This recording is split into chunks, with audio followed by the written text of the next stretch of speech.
So let me ask you a simple question. Show me one category in this market that's a bargain, just one. And I think you can't. And that's the problem. Because what's happening right now is not just another pullback. We have an inflation shock, an energy shock, a confidence shock, and the market is still priced like none of it matters. So today I'm going to walk you through why I think we are in the early innings of a major regime shift, what's getting hurt, what's working, and how I'm thinking about portfolio construction for the next decade, not the next quarter, or let's say next few years. As always, let's get into the charts.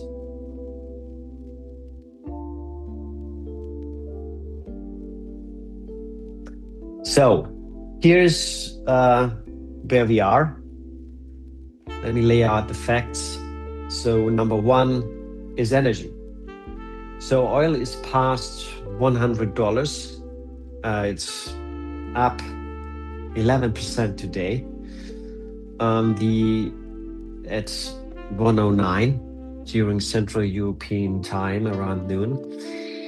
And the US-Iran conflict has escalated. The IRGC has survived 2 leadership decapitations, and they are not bending. And the Strait of Hormuz doesn't even need to be physically closed. The threat alone is enough for the insurance companies to say no. So global energy costs are repricing from roughly $2 trillion to, pick your number, 5, 6, 7 trillion dollars. And that's not a headline, that's a transmission mechanism.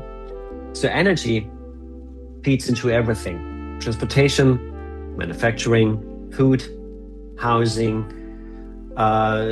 We saw this exact playbook in 1973 and 1979, and both times it turned moderate inflation into entrenched inflation. So given how oil trades, I think Nasdaq being down 2%, and generally speaking, the equity market is doing relatively well, given where oil is, right? Because I think the consumer spending was already weak before Iran. Now you layer on higher energy costs, sticky shelter inflation, and tariff-driven price increases on import goods, and that's a squeeze. And it's hardest at the margin, which means small caps, consumer discretionary, credit-sensitive businesses are really down. And you see it also, bank stocks in the pre-market are already down again, near the lows. And number 3 is also the AI CapEx spending. That's cracking.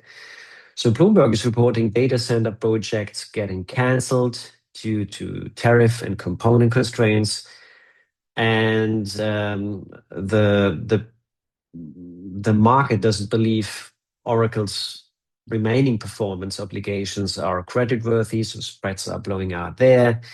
And this matters because the AI infrastructure build-out was one of the last pillars holding up the growth narrative.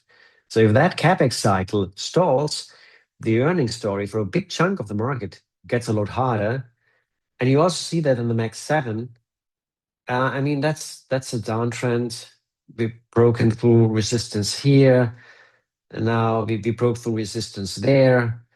Now we are back at this support level here.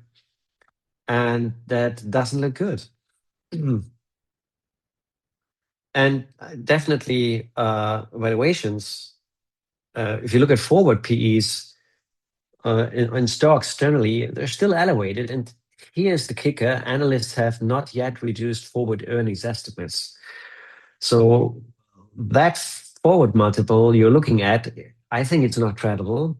And it's based on earnings numbers that haven't been marked down for an energy shock. a tariff shock, and weakening consumer demand. So when those solutions come, and they will, you're going to see the market reprice. And then we have still this credit issue.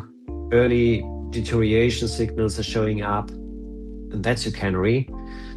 And add it all up: inflation shock, energy shock, tariff escalation, CapEx cancellations, stretched valuations, stale earnings estimates, and an adversary that isn't backing down. So that's risk off to me. And sorry for telling that, but these are just the facts. So what gets hurt in this environment? Basically, it's long duration. Everything which is cash burning, rate sensitive. So industrials take a hit from tariffs and input costs. Small caps, you have to be selective, especially the unprofitable ones. Consumer-related names, anything discretionary, credit-sensitive businesses, and software, especially the high multiple, low margin kind. Basically, anything that Cathie Wood owns is having a very bad week. Yeah, and you see it here with ARC down again.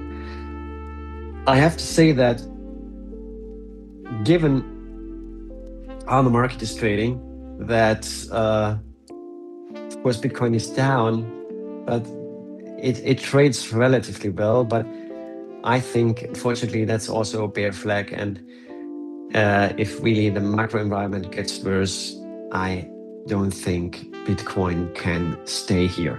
Yeah. But what works? Cash.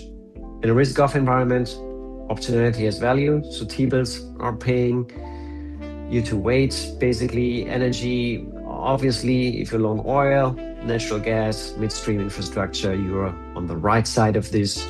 Gold, central banks bought a ton. It corrected strongly, but I think that we are well supported around the $4,350 mark. So that's something I have an eye on. And of course, defense spending is still high. Defense names are interesting. European and Asian defense spending is rising structurally, not episodically. And that's a multi-year tailwind. So now I want to zoom out because this week's chaos is not random. It fits into a much bigger story that I've been working on. So I just published a research paper called The 60/40 Portfolio is Dead, Long Live the 60/40. And the core thesis is this: we are in a regime shift. The 40-year bond bull market is over. The assumption that energy capital supply chains are cheap, frictionless, that assumption is being dismantled right now in real time. And here's the chart that frames everything. So you have two portfolios here, both launched in August 1971, at the month Nixon closed the gold window. Both hold 60% S&P 500. The only difference is the other 40%. One holds treasuries, one holds gold. So over 54 years, the gold version more than doubled the real cumulative return. The same max drawdown. So you see it here. As you see the ratios, slightly higher vol, higher Sharpe, and the gap isn't even just evenly distributed. It's concentrated in two periods, the 1970s and March 2020. The two eras that look like what we are living through right now. So in the 1970s, the traditional 60/40 lost 18% in real terms. The gold version was up 125%. Since 2020, the traditional 60/40 is up 63% real, the gold version 165%. And it's not just gold. When I ranked every asset, every sector, every equity factor by Sharpe ratio across the 1970s, here's what came out on top. So where do we have it? Here. It's gold, no surprise. Silver, commodities, defense, small value, small momentum, energy, and mining. So what came out on the bottom? long bonds, REITs, software, growth stocks. So the pattern is clear. The assets that win in an inflationary, fiscally dominant regime are the ones that are hard to produce, geopolitically indispensable, or mathematically finite. Gold, commodities, energy, defense. And I also add Bitcoin and semiconductors, the chips, in this decade. So the 60 rotates toward value, momentum, defense, and the scarce assets of the decade. The 40 rotates from bonds to gold, commodities, and Bitcoin. And here is the sample portfolio. And I call it the long scarcity, short abundance portfolio. And what we are seeing this week, the energy shock, the tariff shock, which was playing out since last year and is still ongoing, BI CapEx, cracking. None of this is surprising if you're looking at it through that lens. So these are the symptoms of the regime shift, not anomalies. And the world is surprising scarcity, and portfolios that aren't built for it are going to keep getting hurt. So, I'm not saying go all in tomorrow. The playbook is probabilistic, not binary. So in the paper, I track 4 regime confirmation signals. And here we have it, value over growth. That's confirmed, up 32% since March 2020 and broadening to small caps. Equities versus gold. Gold has been outperforming equities, so that's emerging. So ratio just completed a 25-year round trip back to its 1971 starting level. We have small cap versus large cap, not yet. So small caps are still underperforming. So the breadth rotation hasn't arrived. And frankly, in this environment with energy costs crushing margins, it may take longer. So equities versus commodities emerging. And the ratio here has rolled off all-time highs. If this turns decisively, it's the biggest mean reversion setup in the data set.